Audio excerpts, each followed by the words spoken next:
Assalamualaikum warahmatullahi wabarakatuh. Perkenalkan, saya Faris Mutazul Haq, penyuluh kehutanan pemula di cabang Dinas Kehutanan Wilayah 4, Dinas Kehutanan Provinsi Jawa Barat. Di sini saya akan melaksanakan demonstrasi kegiatan penyuluhan kehutanan pada jabatan penyuluh kehutanan pemula.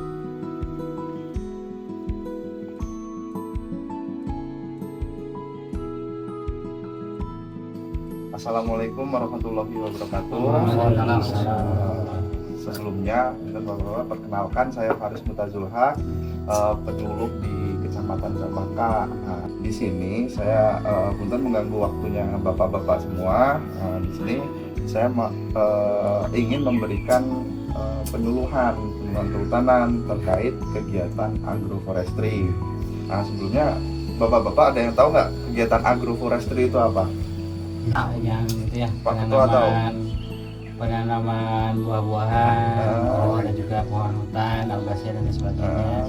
Ada juga kalau dari bibitnya jagung gitu ya. Iya, nah itu secara umumnya. Nah, kalau secara pengertian secara materinya ya, agroforestry itu sistem pengelolaan lahan yang menghubungkan komponen kehutanan, pertanian, sama peternakan atau perikanan gitu. Jadi komponen utamanya adalah pohon kayu-kayuan untuk tanaman pelindung, pertanian untuk tanaman semusimnya, kemudian di bawahnya juga ada ternak, misal buat ternak kambing, ternak ayam atau ternak ikan gitu.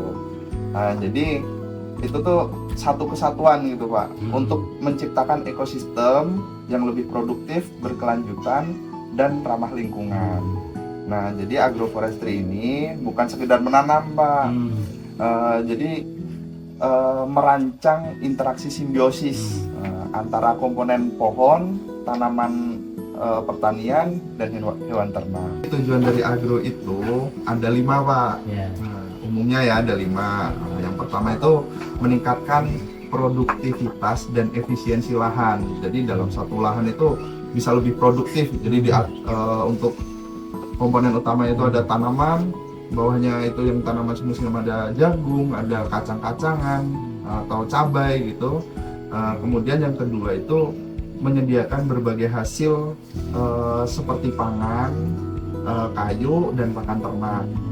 Kemudian yang ketiga itu menjaga fungsi ekologis dan memperbaiki kondisi lahan. Jadi secara tidak langsung kegiatan agroforestry itu bisa memperbaiki kondisi lahan. Misal tadinya serapan airnya kurang, tadinya maksudnya rawan longsor, nanti bisa diperbaiki dengan adanya kegiatan agroforestry.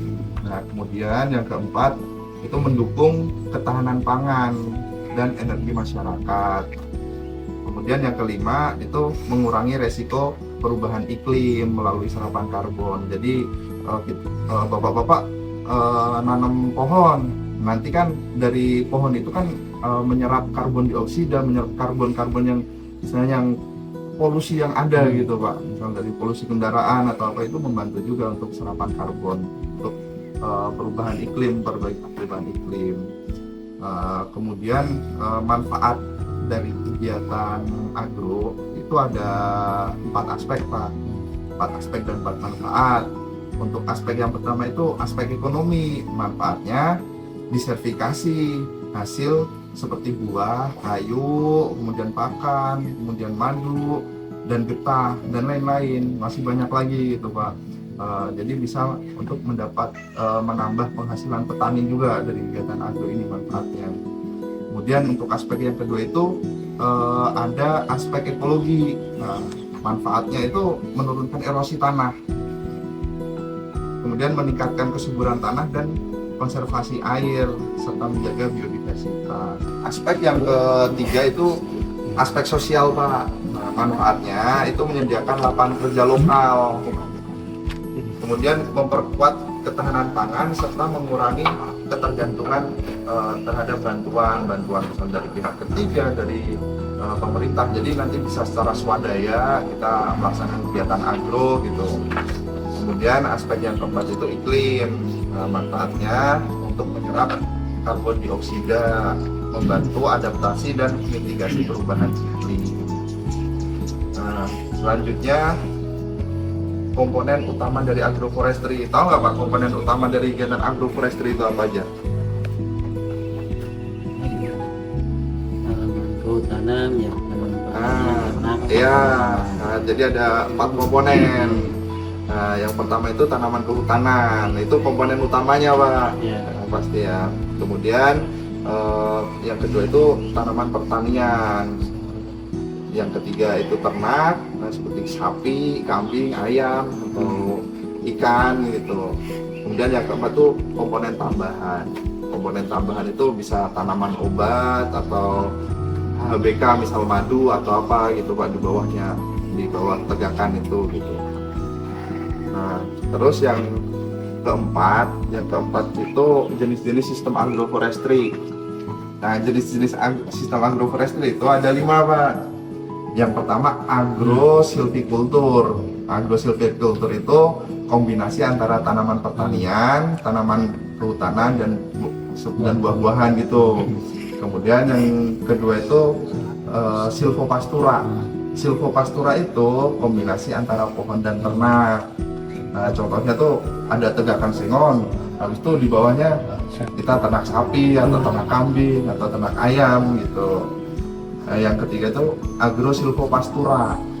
Nah, kalau agrosilvopastura itu gabungan antara tanaman pertanian, pohon dan ternak dalam satu lahan. Kalau Bapak punya lahan 1 hektar, di situ tanam pohon, habis itu ada tanaman buah-buahan, ada tanaman pertaniannya. Iya, sama ya, iya betul. Iya. Oh, betul. Nah, kemudian yang keempat itu agrisilviakultur. Nah, itu tuh kombinasi antara tanaman kehutanan, pertanian dan perikanan. Yang terakhir itu ada jenis sistem agroforestry yang terakhir itu ada home garden. Home garden itu Bapak punya pekarangan. Nah, jadi di pekarangan itu ada pohon kelapa, habis itu ada pohon pisang, ada pohon cabai, terus ada ayam, ternak ayam gitu Pak. Kemudian itu ada prinsip dasar agroforestry Pak. Prinsip dasar agroforestry itu ada 4. Yang pertama itu keanekaragaman. Nah, jadi menggabungkan berbagai jenis tanaman dan fungsi ekosistem gitu. Kemudian yang kedua itu ada integrasi. Integrasi itu bukan hanya menanam berdampingan, tapi juga merancang agar unsur saling mendukung. Ya. Kemudian yang ketiga itu ada keberlanjutan Pak. Jadi agroforestry itu menjaga produktivitas dalam jangka panjang dan melindungi fungsi ekologis. Jadi ini pun untuk jangka panjang gitu Pak. Kalau agro itu nggak bisa misal kita baru mulai hari sekarang, tahun ini juga langsung menghasilkan gitu, enggak. Tapi nanti jangka panjang untuk misal 3 tahun, 4 tahun, 5 tahun gitu, berkelanjutan. Kemudian sistemnya ada kesesuaian spasial dan temporal. Itu memperhatikan waktu tanam dan jarak tanam agar tidak terjadi persaingan gitu Pak negatif antara antar komponen yang kita tanam. Kemudian yang keenam ada tantangan dan permasalahan agroforestry. Nah, kebanyakan kalau tantangan dan permasalahan dalam kegiatan agroforestry itu pada umumnya ada 5 biasanya Pak. Yang pertama itu pengetahuan teknis petani yang terbatas. Misal bapak-bapak ini belum tahu agroforestry itu apa, itu kan tantangan buat dulu buat dinas-dinas terkait gitu ya Pak ya, untuk memberikan pemahaman kepada para petani gitu agar mau tahu gitu agroforestry itu nanti gimana pelaksanaannya, gimana. Jadi untuk menambah pengetahuan bapak-bapak sekalian. Nah, ada juga persaingan antar tanaman untuk air dan cahaya. Kan dalam satu lahan, misal 1 hektar kita tanam pohon sengon, ada pohon buah-buahan. Pohon buah-buahannya tertutup sama pohon sengon. Nanti kan kekurangan cahaya, terus rebutan juga dari airnya gitu kan ya Pak ya. Nah, jadi ntar ada ketimpangan. Misal yang ini udah tinggi, yang satu masih kecil gitu dalam satu lahan itu. Kemudian ada juga investasi jangka panjang. Pohon itu tumbuhnya lama. Misal Bapak nanam pohon jati, itu kan tumbuhnya lama ya Pak ya, pohon pinus tumbuhnya lama, berapa misal udah 10 tahun belum belum tinggi, belum bisa diapa-apain gitu, belum bisa dipanen. Iya, iya betul. Jadi ini karena kalau agroforestry itu saya investasi jangka panjang gitu Pak Bu. Misal bisa buat anak cucu atau buat siapa gitu ya Pak ya. Kemudian ada juga kurangnya dukungan pasar dan kebijakan. Ya, jadi kalau agroforestry itu masih banyak yang belum mendukung kegiatan agroforestry ini, belum mengetahui entah karena itu belum mengetahui atau bagaimana. Jadi pasar itu dan banyak pihak yang belum mendukung kegiatan-kegiatan agro, jadi baru pihak-pihak tertentu yang mendukung gitu Pak. Kemudian tantangan yang kelima itu konflik penggunaan lahan. Jadi bapak-bapak misal, oh ini lahan saya mau saya tanam ini, wah ini nanti nutupin pohon-pohon saya kalau tanam pohon kayu-kayuan, nah misal gitu. Nah, jadi kesimpulannya ini agroforestry itu adalah pendekatan terpadu Pak, yang menjawab tantangan ekonomi, ekologi, dan sosial dalam pengelolaan lahan. Dengan memadukan pohon pertanian, pohon kehutanan, dan ternak secara harmonis. Jadi agroforestry menjadi solusi untuk mewujudkan pertanian berkelanjutan, menjaga keseimbangan lingkungan, dan meningkatkan kesejahteraan petani gitu. Baiklah, terima kasih banyak atas kesempatan bapak-bapak untuk memberikan saya waktu di sini untuk memberikan penyuluhan kehutanan kepada bapak-bapak sekalian. Semoga materi yang barusan saya sampaikan dapat dipahami dan juga nanti dapat diorientasikan di lapangan gitu ya Pak ya, dimanfaatkan di lapangan. Mungkin sekian yang dapat saya sampaikan. Mohon maaf apabila ada salah kata dalam saya menyampaikan materi dalam menyampaikan kegiatan penyuluhan kali ini. Wabillahi taufiq wal hidayah. Wassalamualaikum warahmatullahi wabarakatuh.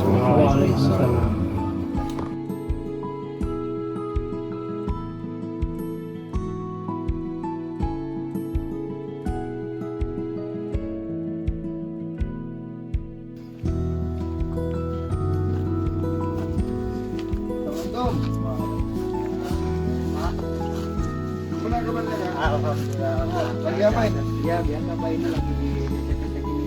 Oh, ngecek stok. Iya. Oh. Gimana? Ininya madunya bagus. Alhamdulillah bagus Pak. Ada berapa stok? Kira-kira 35 Pak. Ya, berapa stok? Ya. Kalau panennya berapa? Panen kalau panen nyampe kira-kira ada 10 kilo lah. 10 kilo. Iya. Udah Pak, pesan aja. Ayo, boleh ayo.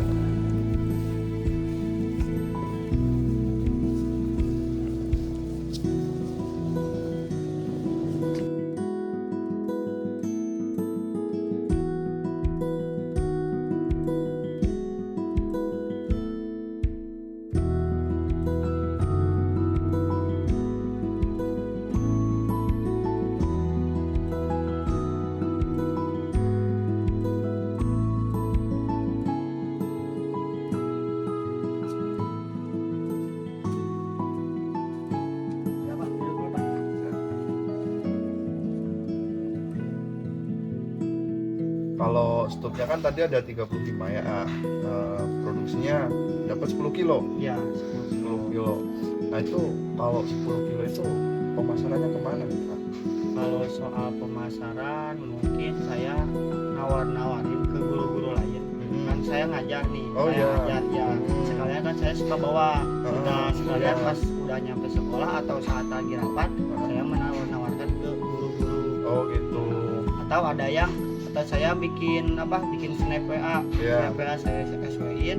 Terus suka ada yang komen, Pak saya mau. Nah itu saya COD gitu. Iya. Nah biasanya paling banyak pakan di sini itu dari jenis apa? Paling saya di sini nanam kayak bunga gitulah, kayak bunga apa itu namanya, bunga sakura kayak gitu. Bunga sakura apa itu namanya? Iya. Bunga-bunga kayak gitu saya tanam di depan rumah kayak gitu. Iya.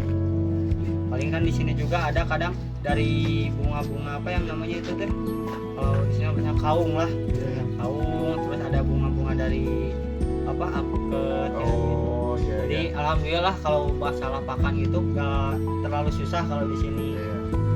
Nah kalau itu 35 stok itu jenisnya sama semua atau ada yang beda, misal jenis Itama atau jenisnya yang apa, yang biasa, yang tewel biasa gitu? Kalau di sini jenisnya cuma trigona aja yang di sini, tapi beda lagi sama yang di sana, yang di kebun. Ya. Kan di sini ada 3 tempat di Iya. kebun, di sini sama yang di rumah saya di sana.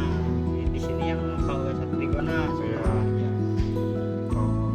Nah kalau menurut saya nih kan kalau dari jenis Trigona Itama itu kan banyak makannya tuh kan ada banyak ya. Iya.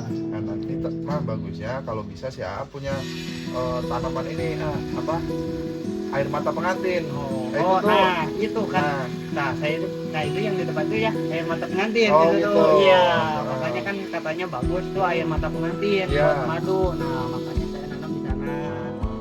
Alhamdulillah juga bagus itu madunya jadinya, juga ya kan, karena bagus. kalau air mata pengantin itu tuh jadi salah satu pakan utama yang paling bagus buat trigona gitu, lebah madu trigona. Jadi nanti madu yang dihasilkan itu lebih, maksudnya hasilnya lebih bagus daripada yang misal ke bunga-bunga yang maksudnya random gitu. Random kan saya banyak jenisnya gitu kan, jadi nanti kecampur, misal ada yang dari pohon aren, pohon kelapa, habis itu pohon apa, nanti kan nyampur soalnya nektarnya kan, jadi madunya tuh nanti ya pasti nggak seenak misal dari yang satu jenis gitu. Nah, kalau hama itu nggak, misal maksudnya dari ada tawon gitu, ada tawon itu bukan hama, jarang sih kalau di sini ya, jarang. Alhamdulillah kalau misalkan tawon-tawon kayak gitu biasanya kalau di hutan-hutan ya di apa, di pohon-pohon yang besar gitu suka ada ya. Nah kalau kayak gitu juga semut naik nggak? Semut, nah itu juga semut ya, semut hitam gitu. Cuman alhamdulillah semenjak pernah saya kejadian sama semut, jadi pas saya buka kenapa gak ada tapi banyak semut, saya langsung berarti tempatnya ini jangan di sini. Nah saya masih benar-benar lagi lah si tempat-tempatnya. Jadi alhamdulillah kalau buat sekarang kalau soal semut alhamdulillah udah gak ada. Nah si Ani kan kemarin daftar jadi pet meal ya kan, untuk ininya apa namanya, maksudnya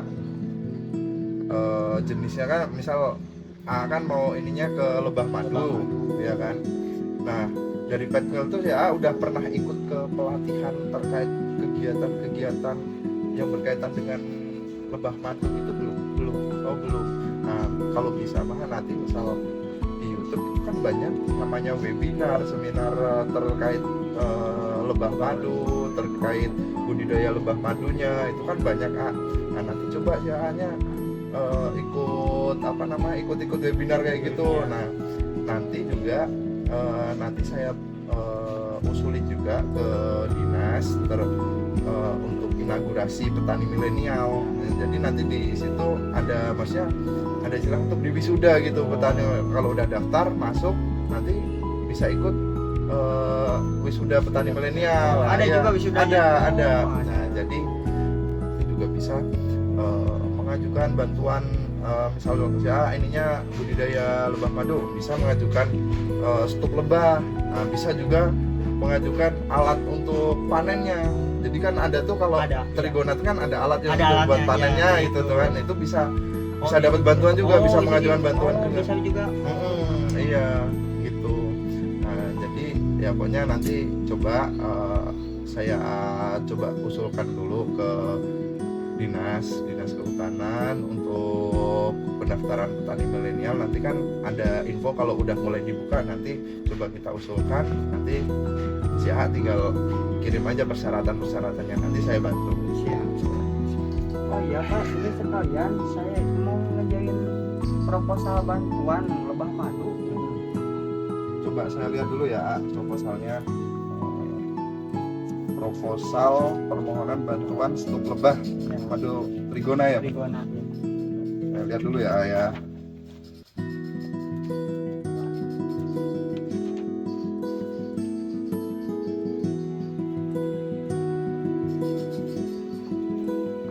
Kalau di proposal ini pengajuannya 25 stup ya? Iya, pengajuannya 25 stup. Oke.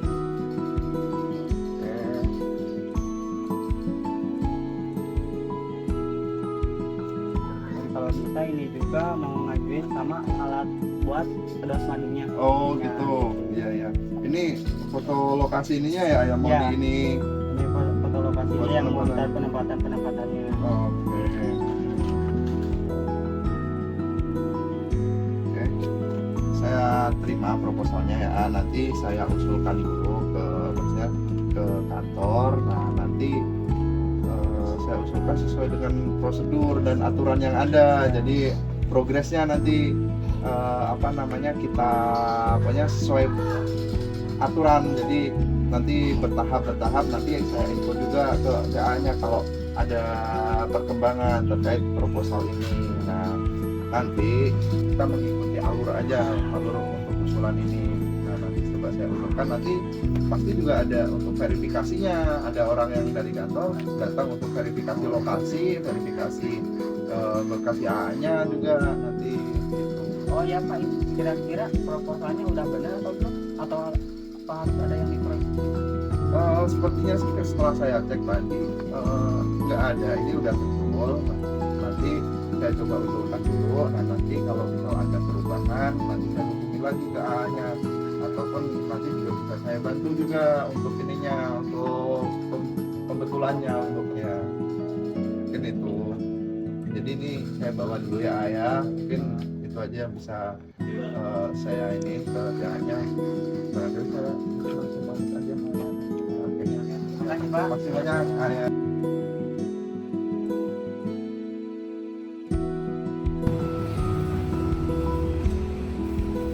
Gimana kabarnya, sehat? Alhamdulillah Pak. Gimana, ada yang bisa saya bantu? Ini Pak, saya itu mau melaporkan hasil pemantauan hasil kegiatan penyuluhan kehutanan saya. Ya. Jadi untuk kegiatan yang saya laksanakan ini itu adalah penyuluhan kehutanan tentang perhutanan sosial, Oke, Pak, tentang perhutanan sosial. Nah, tanggal pelaksanaannya itu tanggal 16 April 2025. Kemudian untuk lokasi kegiatannya ada di Hutan Desa Ciberem, Kecamatan Cikadua, Kabupaten Cianjur. Nah, pelaksanaannya saya sendiri. Kemudian pesertanya ada 35 orang ya. Itu berupa dari kelompok LPHD, Lembaga Hutan Desa. Kemudian materi yang saya sampaikan itu ada 5 materi Pak. Untuk materi yang pertama itu konsep perhutanan sosial, kemudian yang kedua itu skema hutan masyarakat, hutan desa, HTR, kemitraan dan hutan adat. Kemudian materi yang ketiga itu manfaat dan prosedur legalisasi akses kelola hutan. Yang keempat itu contoh keberhasilan perhutanan sosial di daerah lain, dan yang terakhir itu peran lembaga pengelola hutan.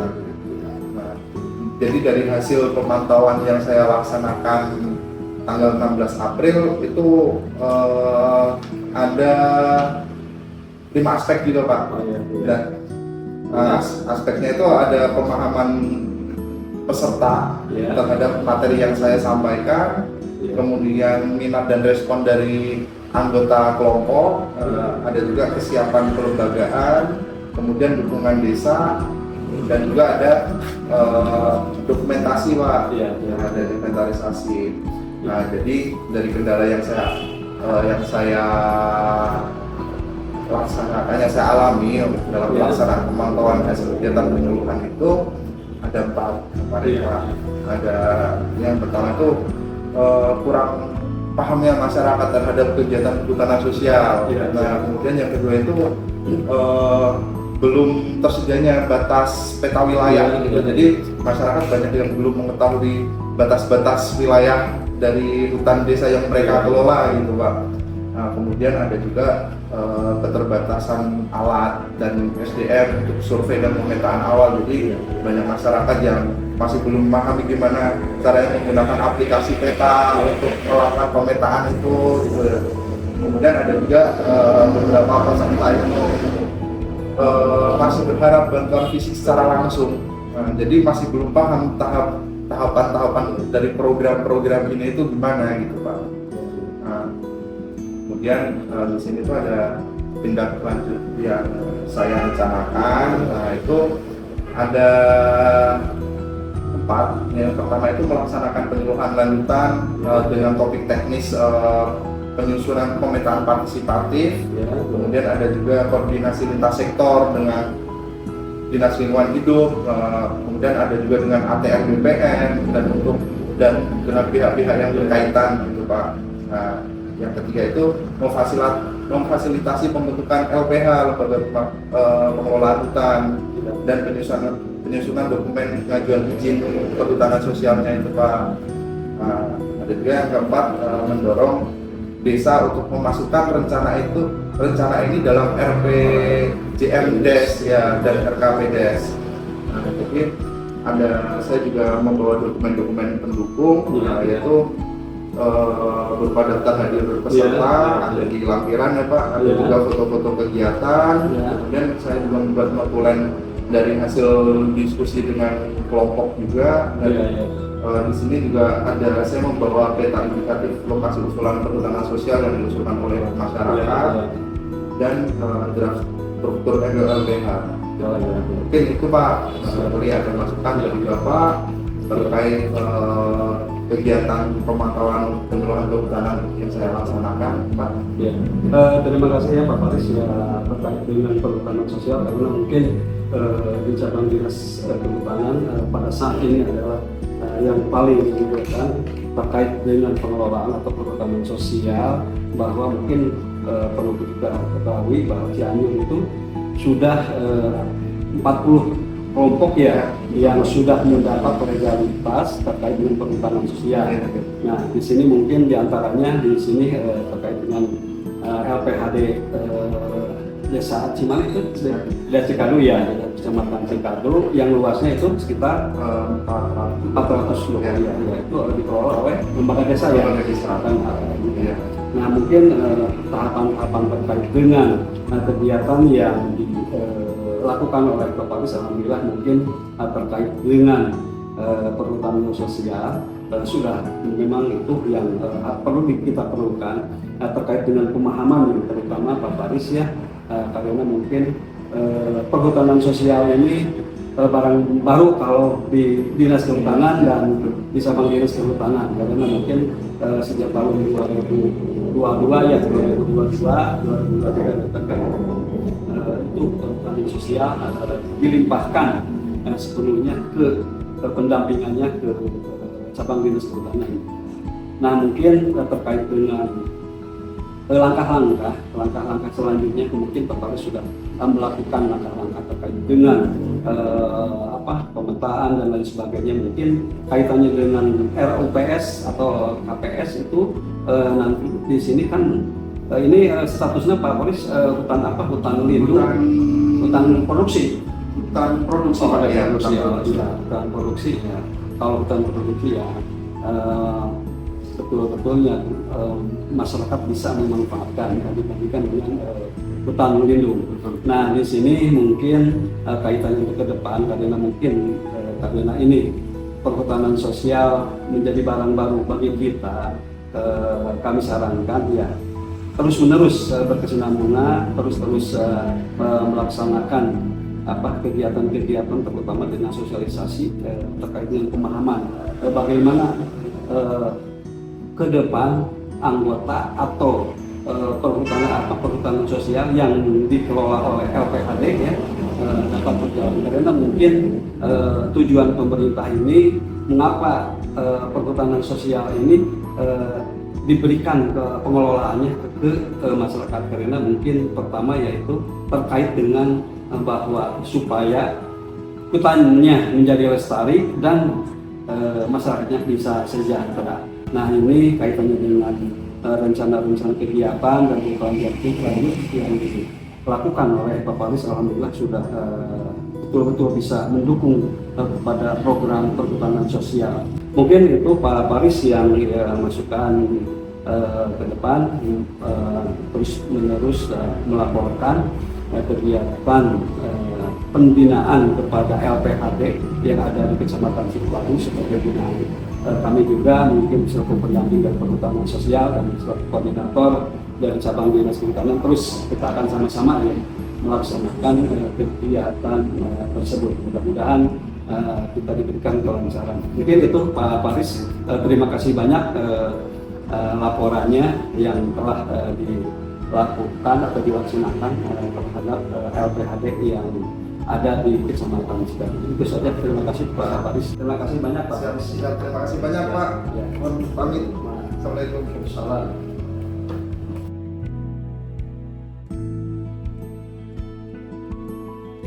Jadi Pak, saya mengajuin proposal dari Bupati. Iya. Ya, mengajuin bibit. Ya. Untuk bibit, permohonan bibit. Ya. Oh iya iya. Boleh boleh. Mana coba saya lihat dulu Pak proposalnya.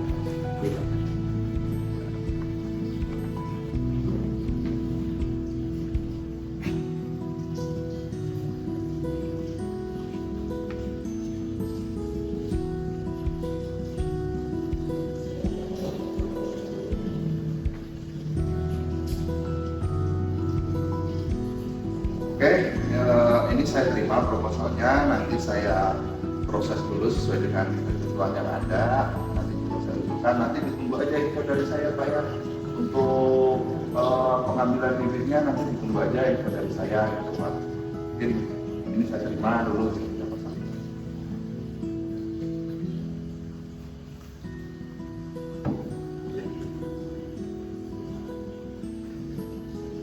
Wah, saya sangat menerima yang baik Bapak, cuma ini saya mohon maaf saya tolak Pak, karena sebagai ASN saya terikat oleh aturan. Ya, jadi dalam Undang-Undang Nomor 20 Tahun 2001 tentang pemberantasan tindak pidana korupsi, pemberian dalam bentuk uang ataupun barang kepada pejabat negara bisa dianggap sebagai gratifikasi, apalagi jika berkaitan dengan pelayanan. Itu Pak, mohon maaf Pak, ini saya tolak, maka dibawa aja Pak. Kemudian selain itu juga berbahaya juga buat saya, karena kalau saya menerima ini saya bisa dianggap menyalahgunakan wewenang. Selain itu, sesuai peraturan Pemerintah Nomor 94 Tahun 2021 tentang disiplin pegawai negeri sipil, ASN dilarang menerima hadiah atau gratifikasi yang berkaitan dengan jabatan dan tugasnya. Itu mohon maaf. Saya juga mohon maaf, mungkin harus ada itu. Enggak Pak, enggak apa-apa. Walaupun enggak ada pun, ini pasti nanti saya proses tetap sesuai dengan ketentuan yang ada. Juga apalagi kalau misal nanti ada proposal yang harus dibetulkan atau Bapak mau mengajukan kegiatan lain, nanti hubungi saya aja Pak, pasti saya bantu. Jadi nggak usah pakai amplop segala, bener nih ya Pak ya, saya tolak, bener. Ini berarti saya Iya, nggak apa-apa Pak. mohon maaf Pak, saya bukan begitu nanti biasa. Enggak, saya menghargai dan baik Bapak. Mohon maaf, karena saya sebagai PNS itu sudah ada aturan, jadi tidak boleh menerima hadiah ataupun uang dalam bentuk. Bisa berpaham. Iya, nggak apa-apa Pak. Oke, ini proposalnya saya terima ya Pak ya. Kamu dibantu. Iya siap, nanti saya bantu sesuai dengan aturan yang ada dengan prosesnya. Ya, oke. Ya, terima kasih. Sama-sama Pak ya. Terima kasih.